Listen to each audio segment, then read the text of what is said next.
How to check your Popeyes reward points balance. Hi everyone, I'm here to assist you today. Without any delay, let's jump right in.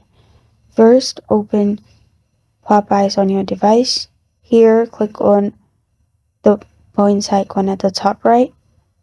Here you'll find your points balance, which is my digital rewards. You'll find your points balance in here. And you can scroll down, you'll find all the points, 300 points. You will unlock these foods, and as that you can scroll down again and you'll find other points that you will be eligible later as you increase your point.